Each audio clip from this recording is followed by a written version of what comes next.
Capítulo 3.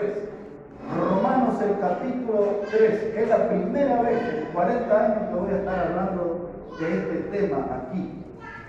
Romanos el capítulo 3.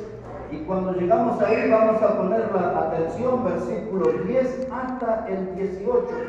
Luego yo voy a salir, quizás ustedes no, pero yo voy a salir a otros textos. Ustedes siempre permanezcan aquí, porque vamos a revisar el capítulo 3 de Romanos, los versículos 10 hasta el 18, y les quiero hablar sobre el tema del juicio que madura en el horizonte. Vamos a ver aquí, dice la palabra de Dios de la siguiente manera, Romanos 3, verso 10, como está escrito, no hay justo ni aún uno, no hay quien entienda, no hay quien busque a Dios. Todos se desviaron, a una se hicieron inútiles. No hay quien haga lo bueno, no hay ni siquiera uno. Sepulcro abierto es su garganta, con su lengua engaña. Veneno de áspides hay debajo de sus labios. Su boca está llena de maldición y de amargura. Sus pies se apresuran para derramar sangre. Quebranto y desventura hay en sus caminos. Y no conocieron camino de paz. No hay temor de Dios delante de sus ojos. Hermanos, por lo general, la gente le gusta creer que son buenas personas. Quizás nosotros somos de esos, que nos consideramos muy buenas personas. Pero ese no es el testimonio de la Biblia. La Biblia no opina así. Ese no es el testimonio de Dios. Este pasaje que leí muestra la condición del hombre delante de Dios. Este pasaje que leí denuncia de cómo el pecado nos afectó totalmente nuestro cuerpo, nuestra vida.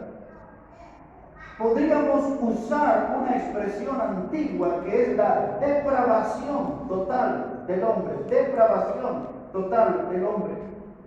El pecado cuando tocó nuestra vida, cuando el pecado tocó nuestra vida, nos afectó hasta lo más íntimo. Y yo definiría lo más íntimo como los tuétanos. La Biblia habla de esa palabra. En Hebreos 4:12 habla que la palabra de Dios es una espada que puede penetrar hasta los tuétanos. Los tuétanos es esa grasita que está dentro de los huesos. Hasta ahí puede llegar la Biblia. Hasta ahí puede llegar la palabra de Dios. Aquellos que conocen ese corte de carne que se llama osobuco, de esa grasita que está en el medio de los huesos, eso es los tuétanos. Y el pecado nos afectó hasta los tuétanos, se metió hasta lo más profundo de nuestro ser. Aunque nosotros digamos o sintamos que somos buenas personas, Dios opina lo contrario acerca de nosotros. Me gustan las palabras del profeta Jeremías, cuando en el capítulo 17, versículo 9, Jeremías dijo que el corazón del hombre es engañoso y perverso. Y nosotros nos creemos que tenemos un gran corazón. Y ve que hacen ahí los símbolos del corazón y se saludan y se hace así la gente cuando juega al fútbol, todo. Que tenemos un gran corazón. Eso creemos nosotros. Pero la Biblia dice que tenemos un corazón engañoso y perverso. Ahora denme atención porque yo le voy a decir lo que dice Isaías. Isaías le escribió al pueblo de Israel en el capítulo 1 y en los versículos 4 y 6, presta atención lo que les dijo, y es eso lo que Dios dice de nosotros. Dice, gente pecadora, pueblo cargado de maldad, generación de malignos. Y uno ya empieza a atajarse, no dice nada bueno de nosotros, ¿no? Vamos de nuevo, gente pecadora, pueblo cargado de maldad, generación de malignos, hijos depravados, dejaron a Jehová. Desde la planta del pie hasta la cabeza, no hay en él cosa sana, sino herida, hinchazón y podrida llaga. ¿Cómo alguien podría predicar de forma cariñosa esto? Qué verdad dolorosa, ¿no? Este texto describe la realidad del hombre. Somos gente pecadora, somos malvados, somos depravados. La razón por la que llegamos a ser lo que somos es porque nos olvidamos de Jehová. Dejamos a Dios a un costado de nuestra vida. Y cuando nos paramos frente al espejo y nos vemos desde la punta de los pies hasta la coronilla, todo es hinchazón y podrida llaga. Así nos ve Dios. Y nosotros que nos creemos tan buenos, ¿no? Pero dice aquí, hermano, que el pecado nos ha afectado. El pecado es lo que nos sumergió en la miseria.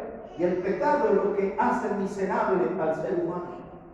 Por eso al mirar las noticias, al escuchar las cosas en el mundo, a ver las cosas que suceden a nuestro alrededor, de ver tanta maldad, tanta violencia, tanto desastre que nos acorrala, hermano, ese es el fruto del pecado que está en el hombre. Y entonces eso es lo que acarrea juicio de Dios, eso es lo que trae juicio de Dios.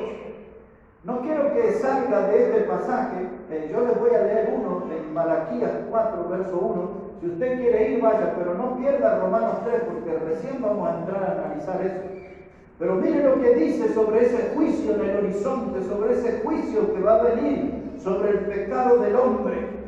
Malaquías 4, verso 1, hay muchos textos, yo elegí este que describe bien la situación. Dice Malaquías 4:1, porque he aquí viene el día ardiente como un horno, y todos los soberbios y todos los que hacen maldad serán estopa. Aquel día en que vendrá los abrazará, ha dicho Jehová de los ejércitos, y no les dejará ni raíz ni rama. Ahí está, un día designado, donde vendrá el juicio. Será un día de un juicio de fuego. Dice que es un día ardiente como un horno. Y frente a ese fuego el hombre será como estopa. Si alguna vez pudieron ir a algún taller mecánico, o quizás en el trabajo de ustedes, todos esos hilitos se amontonan y el mecánico se limpia las manos de su trabajo. Esa es la estopa. Cuando esos hilos tocan el fuego, y así será el día que Dios Santo se encuentre con el hombre pecador. Será el día como un horno ardiente, donde el fuego y la estopa se chocarán. Ese día está anunciado, y este texto dice que vendrá por causa de la soberbia, el orgullo del hombre, el sentirnos poderosos, que podemos vivir sin Dios, que podemos ir adelante sin tener en cuenta a Dios en nuestra vida, que nosotros podemos resolver todo en este mundo. La soberbia, la vanidad, es eso lo que hace que el hombre desprecie a Dios, y es eso lo que atrae el juicio de Dios, la soberbia, y aquel juicio los abrazará. Y ahora volvemos, hermano, a Romanos, el capítulo 3 y versículo 10. Comienza allí diciendo Pablo como está escrito, es decir, que todo lo que él nos va a contar en adelante, lo que nosotros leímos, todo eso está texto por texto escrito en diferentes partes de la Biblia. Todo eso está escrito. Pablo dice, no le estoy trayendo una doctrina nueva, lo que les voy a contar a continuación ya está escrito en diferentes partes de la Biblia, a las cuales nosotros no vamos a ir. Solo voy a mencionar la primera, que es cuando Pablo dice ahí en el verso 10, como está escrito, no hay justo ni aun uno, no hay quien entienda, no hay quien busque a Dios. Y todo eso está escrito en el Salmo 14. En el Salmo 14, que comienza diciendo, dice el necio en su corazón, no hay Dios. Así comienza ese salmo. Y luego ahí es donde empieza que cada uno se apartó por su camino, que todos se descarriaron. Es decir, que no hay quien entienda, no hay quien busque a Dios. Es esa la realidad del mundo que vivimos. Y dice aquí la palabra de Dios, hermano, está escrito, no hay justo ni aún uno. La palabra justo aquí quiere decir no hay quien tenga buena conducta. No hay quien tenga buena conducta. No hay quien se maneje bien en la vida. Todos nosotros en determinados momentos abrazamos el pecado, caminamos con el pecado, coqueteamos con el pecado, tenemos romance con el pecado. Es decir, no hay justo ni uno. Mírenlo. Y todos los seres humanos, en algún momento, o en muchos momentos, algunos, han tenido una mala conducta. Que decide no creer en Dios, hay un juicio en el horizonte que se avecina. Y ahora mire otro de los resultados de alejarse de Dios. Observe conmigo ahí.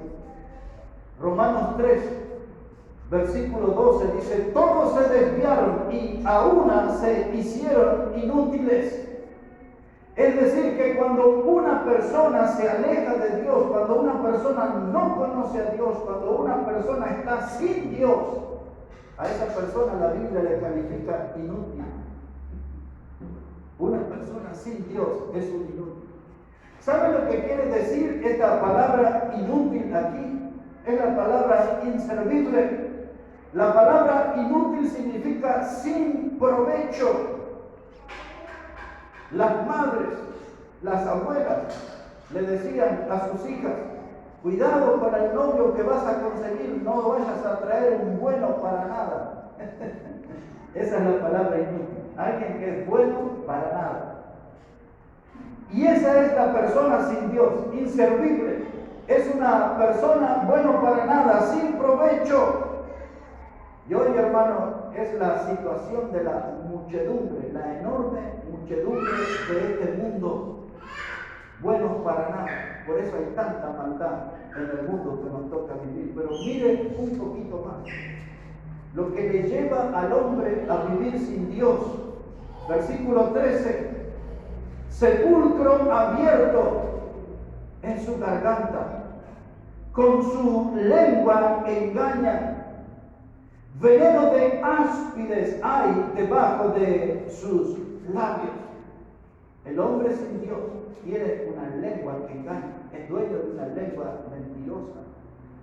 Tiene que leer usted lo que dice el Salmo 52. Yo se lo voy a leer para usted. Solo usted concéntrese nomás aquí en Romano. Pero esto que le voy a leer yo es el Salmo 52, versículos 2 a 4, hablando de la lengua, del poder venenoso de la lengua. Es terrible este salmo como define a nuestra lengua. Salmo 52, verso 2, dice, agravios maquina tu lengua, como navaja afilada, hace engaño. Amaste el mal más que el bien, la mentira más que la verdad. Has amado toda suerte de palabra perniciosa, engañosa lengua. Mire, hermano, la primera definición que da el Salmo dice que la lengua es afilada como navaja. Hoy en día los hombres, cuando nos afeitamos, usamos ahí unas maquinitas, y hay algunas que tienen 2 o 3 filos ahí, pasan ahí. Más atrás, cuando yo recién comencé a afeitarme, cuando tenía mis 15 años, se usaban unas gilet que cortaban tremendo como cortaban. Y era un armatoste ahí, usted tenía que pasarse, eso pesaba, era de metal, no es como el plastiquito de ahora. Pero un poquito más, la generación de mis padres, eso eran a navaja. Y ahí nomás se pasaban, y eso cortaba. Y había algo como una lija, como una cinta, y ahí el peluquero y eso la pasaba ahí. Tiraba un pelito al aire y cortaba. Así es la lengua de peligrosa, dice la Biblia, como navaja. Es decir, que la Biblia dice que la lengua puede lastimar profundamente, herir profundamente. Este pasaje dice que la lengua es como una navaja. Y dice también aquí este pasaje que la lengua hace que la gente ame más el mal que el bien y ame más la mentira que la verdad. Por eso vivimos en un mundo que está lleno de mentirosos por todos lados. En el mundo de los negocios, en el mundo de la política y a veces en el mundo de la iglesia también hay mentirosos. No debería haber, pero hay. La lengua, todos tenemos lengua. Santiago, el capítulo 3, dice que la lengua es un mundo de maldad. Y dice ese capítulo 3 de Santiago que la lengua es alimentada por el infierno. Mire qué clase de lengua tenemos. Y todo eso es parte de la situación del hombre. Y ahora dice que debajo de los labios, el hombre sin Dios, dice tiene el veneno de áspid. La palabra áspid es serpiente, veneno de víbora. Y yo hace un tiempo atrás, yo no entiendo mucho de víboras, aunque he visto unas cuantas. Pero decía un predicador hace un tiempo que los colmillos de la víbora están como inclinados hacia adentro, así, como doblados. Y dice que cuando la víbora va a atacar, pone ese colmillo debajo de su lengua, toma el veneno y pica. Creo que el predicador ese habrá estudiado, así que supongo que debe ser así, porque eso coincide con lo que dice acá, que debajo de la lengua de la víbora hay veneno, y nuestra lengua es así, es una lengua venenosa, ponzoñosa. Sabemos cómo lastimar, sabemos cómo hacer enfrentar a personas, sabemos cómo difamar, sacamos el cuero literalmente a una persona con nuestra manera de hablar. Sabemos cómo hacerlo retorcer de dolor, decirle cosas que le lastiman, que le duelen. Sabemos cómo hacer llorar. Una lengua que no es controlada por Dios, la lengua de un pecador, así es. Una lengua, hermano, miren la otra cosa que dice el texto, versículo 13, dice, sepulcro abierto es su garganta. Sepulcro abierto es su garganta. Eso habla de la podredumbre de la boca, de la manera de hablar. Y a mí una de las cosas que más me duele en la vida es oír a una mujer decir malas palabras. Hay muchas cosas pero cuando yo escucho a una mujer es como que no puedo entender, me duele profundamente. Hace pocos días escuché a una de las compañeras de la radio decir unas malas palabras y me quedó una sensación tan fea. No estaba yo en el programa, solo estaba escuchando. Me dolió tanto oír de esa persona decir esa grosería al aire. Y hermanos, la lengua es ese mundo de maldad que estábamos hablando, es como una cloaca. En la lengua la Biblia lo define como que si usted fuera al cementerio y abre una tumba, un sepulcro, es la palabra que usa ahí, sepulcro. Usted abre el sepulcro y la persona que está muerta, ahí sale todo el olor del muerto. Pero ahora esa clase de olor del sepulcro sale de nuestra lengua. Por eso algunos dicen, ese tiene una lengua que es como una cloaca, ¿no? Es maloliente. Y eso es lo que atrae el juicio de Dios. Hay gente, como dice el Salmo, pasea la lengua por el piso. Esa expresión se refiere. Quizás en el pasado teníamos esta forma de hablar. Y Dios limpió nuestra vida, cambió nuestra vida. La sangre preciosa de Cristo nos limpió y ya no usamos esos términos groseros, ya no decimos esas barbaridades, pero eso no cambia la realidad. La lengua del hombre es como un sepulcro y eso es lo que va a traer también el juicio de Dios. Dice verso 14, su boca está llena de maldición y de amargura. Eso habla de lo que se llama impiedad en extrema, es decir, la maldad en extremo, palabras cargadas de odio, a veces entre hermanos de la misma sangre, a veces padres con hijos, hijos con padres, se ven esas clases de odio, de amargura, de rencores, como la Biblia lo describe aquí, y eso se ha vuelto una moneda corriente en nuestra sociedad. Cuando usted ve los políticos, dice, este es del odio, aquel es del odio, este es militante del odio. La palabra odio se ha vuelto de moda en nuestros días. Y el odio sale de una lengua de alguien que no conoce a Dios. Y mire, dice aquí la palabra, versículo 15, sus pies se apresuran para derramar sangre. Sus pies son veloces. El hombre sin Dios tiene pies veloces para ir y causar daño a otras personas. Una pelea en la calle, lastimar a una persona, hacerle daño, dejarlo desangrándose ahí. Hermanos, las guerras, los enfrentamientos en la historia de la humanidad, tantas guerras, tantos enfrentamientos, guerras, hermanos, que con velocidad, piezas veloces resolvieron enfrentar una nación contra otra, produciendo grandes derramamientos de sangre en la historia. Y le voy a decir esto también. Aquí esta frase incluye el tema del aborto que surgió en nuestros días. Y después, para los que toman nota, tienen que leer Proverbios 6:17, donde Dios dice que no hay que derramar la sangre del inocente. Y cuando se aborta, se mata un bebé en el vientre de la madre, es eso la sangre, hermanos, del inocente. Y hoy en día usted ve las multitudes detrás de esos pañuelos verdes, las mujeres presurosas a las marchas. Vamos, hagamos eso, legalicemos el aborto, legalicemos el crimen en el vientre de las madres. Y Dios está tomando nota y prepara el juicio en el horizonte. Pies presurosos para derramar sangre. Tiene que leer el libro de Proverbios, capítulo 1, donde habla de gente que motiva a otra para ir a premiar y robar y derramar sangre de otros. Es tremendo en la situación del hombre. Y todo esto ya nos está demostrando que no somos tan buenos como nos creemos. Quizás usted muchas veces con cierto orgullo o con aires de grandeza dice: yo soy una buena persona. ¿Es una buena persona? Porque la Biblia opina diferente acerca de nosotros. Yo no soy bueno en las matemáticas, pero yo creo que aquí puedo contar 13 acusaciones de Dios contra nosotros. 13 acusaciones que son suficientes para que el gran juez de la historia de la humanidad traiga el juicio sobre la gente. Vamos a contar a ver a cuántas llegamos, a ver si conseguimos 13 o un número aproximado. Mire lo que Dios dice. Ponga la atención, versículo 10. No hay justo ni aún uno. Primera acusación, 1. No hay quien entienda. 2. No hay quien busque a Dios. 3.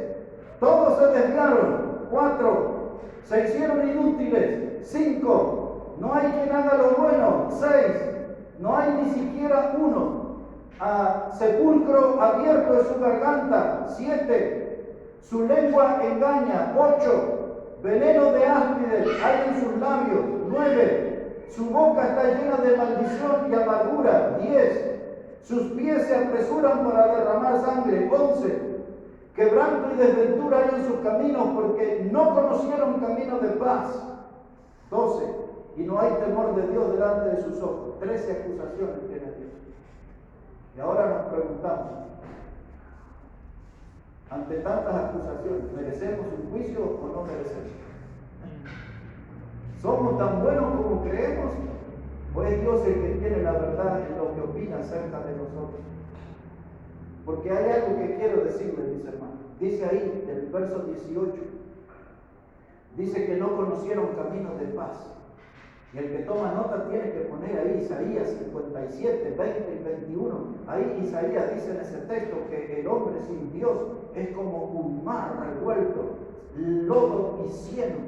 Eso habla de la inmundicia, barro, el equivalente al barro maloliente. Ese es el hombre sin Dios, el hombre que está envuelto, atrapado en el pecado. Y termina diciendo ese texto de Isaías: no hay paz para los impíos, dijo mi Dios. Cuando su vida es como un mar revuelto, cuando el pecado fluye y anda navegando por adentro suyo, cuando el pecado anda ahí adentro suyo, más que agitándose, moviendo la inmundicia como el lodo y como el barro, Dios dice: ¿sabe lo que yo le diría a este mundo, hermano? Y a ustedes en este día.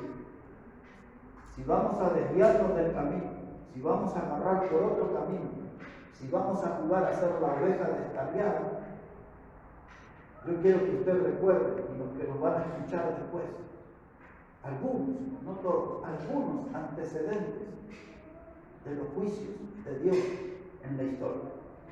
¿Está listo para recorrer la memoria junto conmigo? En el libro de Génesis se nos habla del juicio del diluvio. ¿Por qué vino el diluvio? Porque en el capítulo 6, verso 11, empieza a decir que el mundo se había llenado de maldad y de violencia.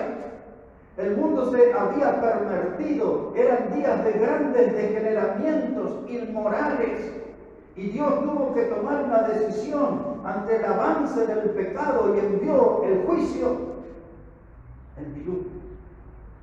Podemos recordar en Génesis el capítulo 19, cuando Dios envió ángeles para sacar a Lot de las ciudades de Sodoma y Gomorra, porque allí era la cuna de la inmoralidad. Y allí Dios iba a terminar con esos pueblos con fuego y azufre, pero iba a sacar a su hombre, a Lot, de ese lugar, el sobrino de Abraham. Y los ángeles le advirtieron que al salir de esa población no miraran hacia atrás. Y la esposa de Lot desobedeció a Dios. Y Dios envió su juicio y terminó hecha una estatua de sal. ¿Recuerdan? Hay que recordar el diluvio, hay que recordar Sodoma y Gomorra, lo que Dios hizo aquí. Mis hermanos, después, más adelante, nosotros vamos a encontrar en la Biblia que Israel salió de la esclavitud de Egipto, guiados por Moisés.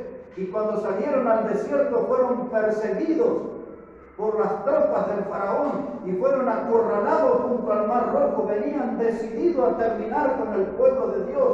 Dios abrió las aguas del mar, su pueblo cruzó en seco. Y cuando Faraón y su ejército fue a cruzar el mar, Dios hizo que las aguas volvieran a su normalidad, Él dio juicio.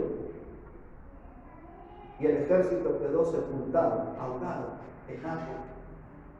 Recordando los juicios de la historia, un día se levantaron unos hombres en contra de Moisés.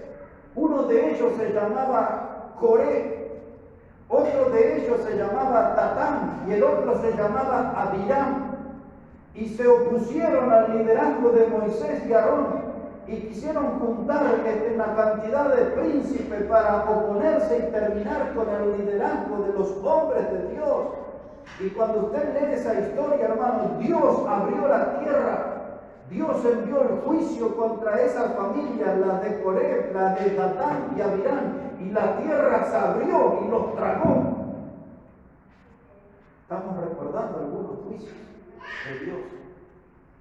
Y cuando nosotros vamos más adelante en el libro de Levítico 10, versículo 1, allí se nos habla de los hijos de Aarón, los sobrinos de Moisés, se llamaban Nadab y Abiú, y entraron allí al altar para ofrecer fuego extraño, dice la Biblia, cosas que Dios no pidió. Ellos quisieron introducir una nueva doctrina y Dios envió juicio y murieron los dos hijos de Aarón, los sobrinos de Moisés. Y cuando llegamos al libro de Primera de Samuel, el capítulo 3, había un sacerdote, el líder espiritual de la nación, se llamaba Elí. Él tenía dos hijos, uno se llamaba Ofni, otro se llamaba Fines. Y esos muchachos tenían una vida de inmoralidad que hasta tenían relaciones sexuales en la puerta del templo.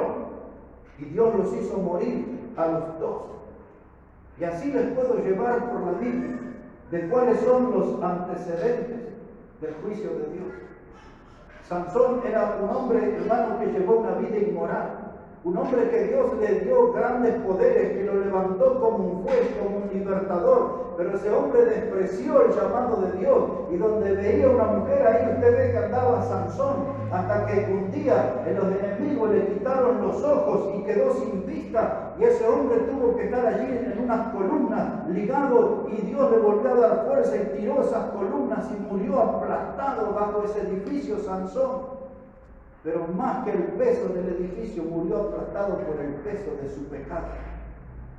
Donde el hombre hay pecado, el pecado siempre va a traer su consecuencia. Donde el hombre decide andar en el pecado va a traer su castigo. Y el castigo que vendrá sobre esta humanidad pecadora es el juicio de Dios que se avecina. Y ese juicio no será con agua como el diluvio, no será con fuego y azufre como en los días de Sodoma y Gomorra. La Biblia habla en 2 de Pedro capítulo 3 que vendrá un juicio de fuego por causa del pecado. Ahora, mis hermanos, eso es lo que Dios opina sobre el hombre. No es bueno, no hay justo ni uno, no hay quien entienda, no hay quien busque a Dios. Todos se desviaron. Su lengua, hermano, está llena de amargura, su boca es un sepulcro, bajo sus labios se esconde veneno y todo lo que hemos visto.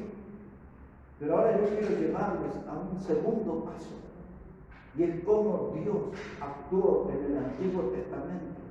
¿Qué fue la oportunidad de Dios en el Antiguo Testamento? Ese es nuestro segundo punto, la oportunidad de Dios. Ahora sí vamos a salir de Romanos. Lo voy a llevar a dos pasajes para ese punto.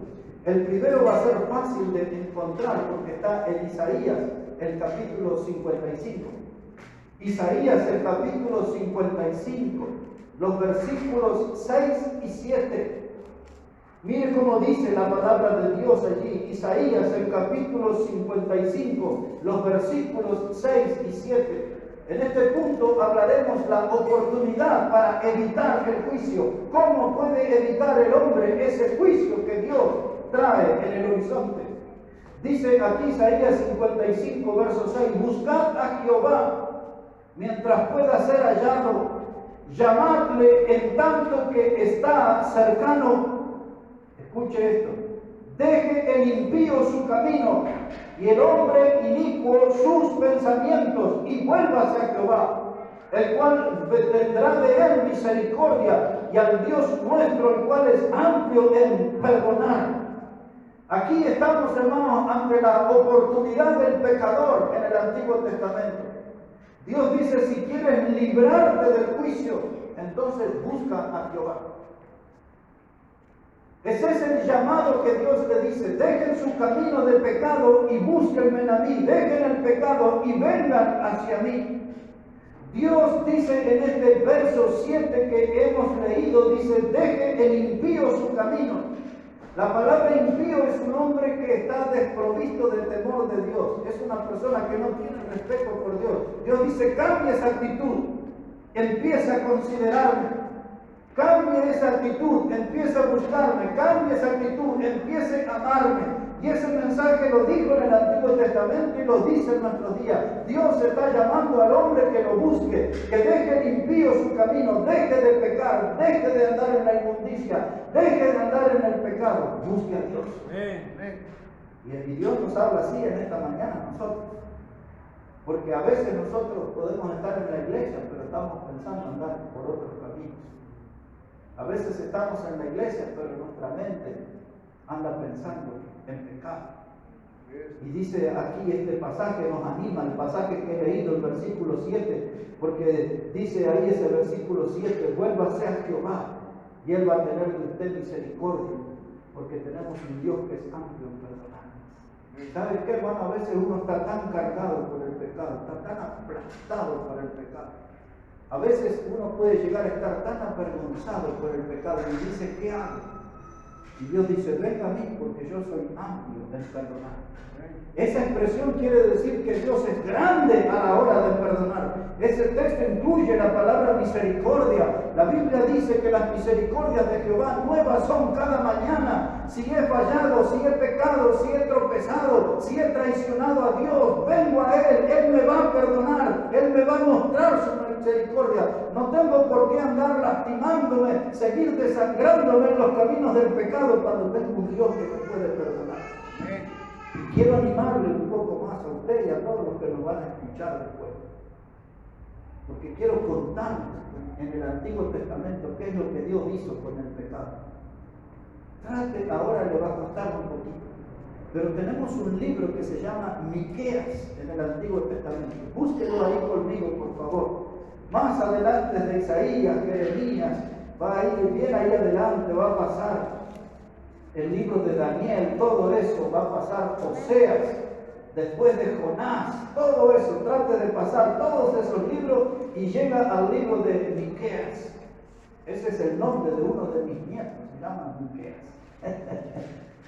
Dice aquí Miqueas, si no lo encontró, muchos quizás están oyendo por primera vez el nombre de este profeta, pero si no lo encontró, solo escuche lo que dice capítulo 7, versículos 19 y 20. Ahí Dios nos cuenta a través de Miqueas qué es lo que hace con el pecado. Mire, verso 19. Dice que Dios volverá a tener misericordia.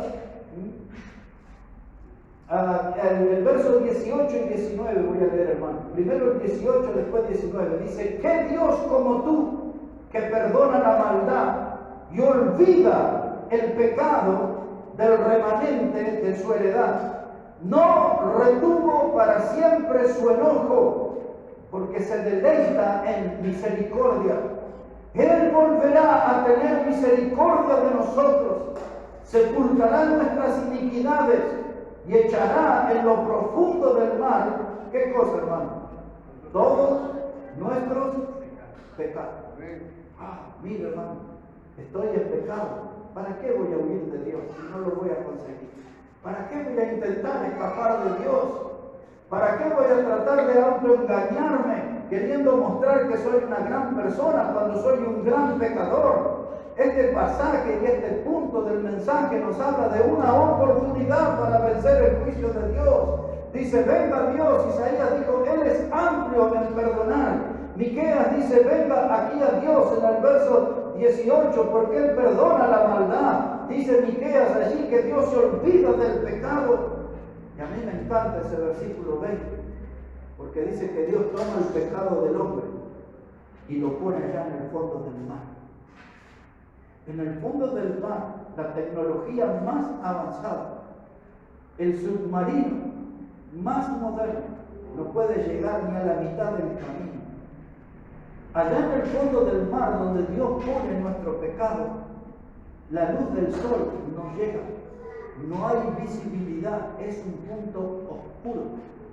Lo que la Biblia quiere enseñar, que Dios va a tomar nuestro pecado y lo va a poner en el fondo del mar, en un lugar donde nunca más lo volvamos a ver. Es eso lo que Él quiere hacer. Ahora, ¿por qué yo voy a andar desviado? ¿Por qué voy a andar por mi camino cuando puedo venir y hablar con Dios? Él va a limpiar mi maldad, Él va a perdonar mi pecado, Él lo va a poner allá en el fondo del mar, nunca más va a salir a flote. Dios dice que Él se olvida, y yo quiero que recuerde de esa palabra, acuérdese de esa palabra, olvida. Dios se olvida, porque en unos minutos le voy a explicar algo sobre ese término. Y ahora se lo voy a llevar a otro pasaje para que se entere bien qué hace Dios por nuestro pecado. Este caso es un salmo, Salmo 103. Si puede ir ahí, por favor, al Salmo 103. Mire cómo dice la palabra, versículo 8. Salmo 103 y el versículo 8. Mire cómo dice la palabra de Dios. Salmo 103 y el versículo 8. Así dice la palabra de Dios: misericordioso y clemente es Jehová, lento para la ira y grande en misericordia. No contenderá para siempre, ni para siempre guardará el enojo. No ha hecho con nosotros conforme a nuestras iniquidades, ni nos ha pagado conforme a nuestros pecados. Porque como la altura de los cielos sobre la tierra, engrandeció su misericordia sobre los que le temen. Cuando está lejos el oriente del occidente, hizo alejar de nosotros nuestras rebeliones. Yo le voy a enseñar algo del oriente y el occidente, pero aquí está para dar todo un sermón de 1 hora por lo menos esta porción. Es tan rica la enseñanza. Dice que Dios no quiere contender para nosotros para siempre. Dios dice, yo quiero estar bien contigo, yo quiero llevarme bien. Pero si te decides a permanecer en el pecado, si te vas a revolcar en el pecado, yo soy un Dios santo, no puedo ir a ese sitio. Tú tienes que cambiar, abandonar ese lugar asqueroso, mundo del pecado, y venir a mí, y vamos a estar bien. Dice Dios, ¿quieres tener una idea del tamaño de mi misericordia? Es como la distancia que hay entre el cielo y la tierra, dice el texto. Y yo quiero tomar ese pecado de tu vida y quiero ponerlo en un lugar, así como está separado el oriente del occidente. Y esa expresión, hermano, el oriente y el occidente son como dos líneas paralelas, nunca se juntan, es imposible, es imposible. Eso quiere decir que Dios quiere tomar nuestro pecado y ponerlo a una distancia como está el oriente y el occidente. No se puede medir la distancia entre un punto y otro. Dios quiere poner una distancia infinita. Dios quiere tomar nuestro pecado y ponerlo tan lejos como en el fondo del mar. Quiere ponerlo tan lejos como se distancia el oriente y el occidente. En otras palabras, nunca más que nos reencontremos con nuestro pecado. Dios quiere librarnos del peso destructor del pecado y ponerlos en un lugar donde nunca más nos reencontremos con Él. Por eso Dios es amplio en misericordia. Dios es amplio en misericordia. Y el hombre en el Antiguo Testamento tuvo su oportunidad. Le hablé de la palabra olvido. Muchas veces vamos a leer en la Biblia la palabra remisión. Generalmente en la Biblia la palabra remisión en el Antiguo y en el Nuevo Testamento aparece involucrada en la frase que dice: sin derramamiento de sangre no hay remisión de pecado. Un día habrá un mensaje, un sermón sobre remisión y perdón. No es la misma cosa, son dos cosas diferentes. Cuando Dios, hermano, veía los sacrificios en el Antiguo Testamento, se sacrificaban becerros, ovejas, palomas, porque había que presentarse con sangre delante de Dios. Y el pecado de esos animales o de esa ave, el pecado cubría, recuerda esa palabra, cubría el pecado del pueblo, de una familia o de una persona. A veces había sacrificios que eran por el pueblo, a veces eran sacrificios que eran una familia y a veces era un sacrificio personal. Y cuando la sangre esa salía frente al sacerdote, esa sangre cubría el pecado. Y esa es la palabra remisión. La palabra remisión tiene que ver con pasar por alto. Dios veía allí ese pecado y pasaba por alto. Y Dios usaba esa palabra remisión. Porque Él decía, esto es importante que atienda y entienda. Dice Dios, yo por ahora cubro el pecado, no lo puedo perdonar. Hago remisión, paso por alto a través de la sangre de los animales. Pero el día que aparezca el sacrificio perfecto, ese día voy a perdonar el pecado. En el Antiguo Testamento, a través de la sangre, Dios se pasaba por alto. Pero cuando Cristo murió en la cruz, ese era el sacrificio perfecto. Y allí en la cruz, en su sangre, Él no nos cubre, Él nos limpia de todo pecado. Por eso Juan el Bautista, cuando le vio a la orilla del Jordán, dijo: Él es el Cordero de Dios, Cordero de Dios, que quita el pecado del mundo. Lo saca, trae perdón sobre el pecado. No lo cubre, lo quita, lo perdona. Y Dios tenía que esperar a que viniera ese sacrificio perfecto allí. La palabra remisión tiene diferentes usos en el Antiguo Testamento. A veces la palabra remisión se traduce como negligente. Lo opuesto a negligente es diligente. Diligente quiere decir algo rápido, que tengo que hacerlo ya, no puedo esperar un minuto más, tengo que resolverlo ya. Y ahora, si la palabra se traduce como negligente, esa palabra quiere decir como que Dios se demoró. Pero esto quiero que aprendan. Dios, hermano, no se olvidó, porque también se traduce la palabra negligente o la palabra omitir. Omitir significa pasar por alto, algo que queda en el olvido. Dios, cuando veía el pecado en el Antiguo Testamento, hermanos, Dios no se olvidó del pecado. Dios tiene memoria de todo el pecado de la gente. Lo que Dios se olvidó, lo que Dios fue negligente, se demoró, lo que Dios omitió, saltó, fue el castigo. Por eso que dice que Dios es tardo para castigar. Es la palabra remisión. ¿Sabe que la palabra remisión también se usaba en el divorcio? Cuando había un divorcio, en esos tiempos se divorciaban, sí que se divorciaban. Y se usaba el término remisión. Cuando la esposa tenía que dejar el hogar, la sacaban del hogar, eso era remisión. Y entonces cuando traducimos también la palabra remisión, significa que Dios se divorció del castigo. Dios se alejó, tomó distancia del castigo para mostrar que Él es amplio en perdonar, que Él es grande en misericordia. Y un día les voy a predicar bien, completo, todo un sermón de esto, Pero con lo que le dije, no es suficiente para que nos animemos a dejar el pecado y meternos en serio en el camino de Dios. Con lo que le conté, no es suficiente alentador y motivador para tener una vida santa y caminar con Dios y no andar como esos de Romanos el capítulo 3, haciendo todas esas barbaridades, diciendo todas esas verdades, teniendo un Dios que es tan grandioso, misericordioso. Deberíamos nosotros, mis hermanos, aprovechar de esta oportunidad para evitar que el juicio de Dios nos alcance. Por último, y para terminar, vimos aquí, hermanos, la condición del hombre, vimos la oportunidad del hombre, y ahora le quiero terminar el mensaje hablando unos minutos sobre la provisión de Dios para que el hombre evite el juicio. La provisión de Dios para que el hombre evite el juicio. Dos pasajes y terminamos. El primero de ellos es Romanos capítulo 2. Romanos capítulo 2. Mire cómo dice ahí la palabra del Señor, verso 5. La carta de Pablo a los Romanos, el capítulo 2 y el versículo 5.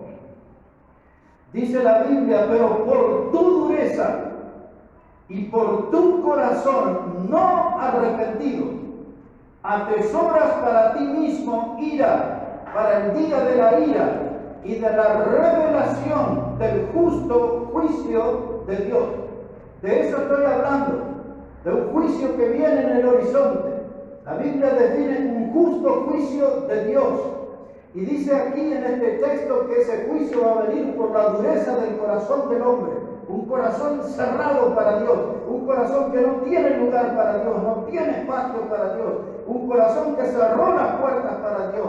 Por esa causa, por resistir a Dios, por rechazar a Dios, el juicio te va a alcanzar. Todo lo que uno hace cuando se cierra a Dios, dice el texto, estamos atesorando, como los que juntan plata debajo del colchón, ¿no? Está atesorando. El que tiene una cuenta en el banco está atesorando. Y nosotros, al cerrar el corazón a Dios, estamos atesorando la ira, porque la ira de Dios va a venir en forma de juicio. Mire cómo sigue, hermano, hasta el final. Dice verso 6, que Dios pagará a cada uno conforme a sus obras. La culpa mía, el pecado mío, Dios no lo va a descargar el juicio sobre usted. A cada uno le va a dar por lo que hizo. Dice que pagará cada uno conforme a sus obras. Y ahora mire, dice, vida eterna a los que perseverando en bien hacer buscan gloria y honra e inmortalidad, pero ira y enojo a los que son contenciosos y no obedecen a la verdad, sino que obedecen a la injusticia, tribulación, angustia sobre todo ser humano que hace lo malo. Las vecinas de mi barrio dicen, más claro, échele agua. ¿No? Pero dice Dios que aquel que se arrepienta, que busca sus caminos, dice, ese es vida eterna. Vida eterna. Pero el que se cierra, hermano, el que no quiere dejarle un lugar a Dios en su vida, la Biblia es muy clara. Dice que la ira y el enojo de Dios vendrán sobre los contenciosos, es decir, los que pelean contra Él. Los que no quieren caminar contra Él. Ira y enojo de Dios vendrá. Y termino este mensaje leyendo allí en Hechos de los Apóstoles, capítulo 17, verso 30. Ahí vamos a encontrar el resumen de todo lo que hemos hablado. Hechos de los Apóstoles, capítulo 17, versículo 30. Mire cómo dice la palabra de Dios allí. Hechos 17, versículo 30. Dice así la palabra, hermano, pero Dios, habiendo pasado por alto los tiempos de esta ignorancia, ahí podemos poner la palabra remisión. Dios, pasando por alto, poniendo en el olvido los tiempos de esta ignorancia, ahora manda a todos los hombres en todo lugar que se arrepientan, por cuanto ha establecido un día en el cual juzgará al mundo con justicia por aquel varón a quien designó, dando fe a todos con haberle levantado de los muertos. ¿Quién es ese varón? Cristo Jesús. Amén. La Biblia da testimonio que la mano poderosa de Dios al tercer día lo sacó del sepulcro. Y por eso Jesús dijo, yo soy la resurrección y la vida. Jesús resucitó, nuestro Cristo vive. Y ahora ese varón que resucitó será sentado en el trono y vendrá el día en que Dios juzgará a los hombres. Hay un día ahí determinado. Por eso decimos nosotros a este mundo, a los que aún no conocen a Cristo, este es un tiempo de oportunidad. Dice la Biblia que Dios quiere pasar por alto el tiempo de nuestra ignorancia y nos pide una sola cosa, que nos arrepintamos de nuestro pecado. Y al arrepentirme de mi pecado, Cristo viene a mi vida. Él limpia mi pecado con su sangre preciosa y se convierte en mi Salvador. Y dejo mi condición de pecador perdido. Y ahora conozco a Cristo y paso a ser un pecador arrepentido, salvo por Cristo, miembro de la familia de Dios, heredero de la vida eterna. Y cuando yo tengo a Cristo, ya no tengo nada que ver con aquel hombre de Romanos capítulo 3, porque ahora ya lo tengo a Dios. Ahora ya soy justificado por la fe, como leyó el hermano en Romanos 5:1. Decía así, dice, justificado pues por la fe, tenemos paz para con Dios por medio de nuestro Señor Jesucristo, por quien también tenemos entrada por la fe a esa gracia en la cual estamos firmes y nos gloriamos en la gloria de Dios. Es lo que leyó el hermano. Y entonces, si usted aún no conoce a Cristo, si usted está jugando a la oveja descarriada, quiere andar sin Dios por la vida, quiere andar sin considerar a Dios en su vida, hay un juicio en el horizonte, pero hay una oportunidad. La Biblia le llama y dice, venga al arrepentimiento, venga a Cristo, limpie el pecado de su vida, sea salvo por Él. No tiene usted por qué un día encontrarse con el enojo, con la ira, con el juicio de Dios, cuando usted hoy puede tener la bendición y la salvación eterna en Cristo Jesús. Una sola palabra hace la diferencia: arrepentimiento. Sí, tengo que arrepentirme de mis pecados y tengo que venir a Cristo. El juicio de Dios, como lo dije a través del mensaje, se avecina, está en el horizonte. Cuando usted mira hacia adelante, sabe que el juicio de Dios viene. Como dijo un viejo presidente, este mundo de tanto pecado está juntando combustible para un gran incendio. El pecado está haciendo que el mundo junte combustible para un gran incendio. Ese gran incendio es el juicio de Dios. Pero ustedes y yo, por la gracia de Dios, por la obra de Cristo en la cruz, por haber creído en Él como Salvador, nosotros somos herederos de la vida eterna. Nada de ese juicio nos va a tocar, nos va a afectar. Amén. Y el saber que nada de ese juicio nos va a alcanzar es porque tenemos un Dios que es grande, amplio en perdonar, grande en misericordia. Andemos pues en sus caminos. Andemos en el camino de Dios. Que Él bendiga su palabra, mis hermanos, en este día, y que bendiga a cada uno de ustedes.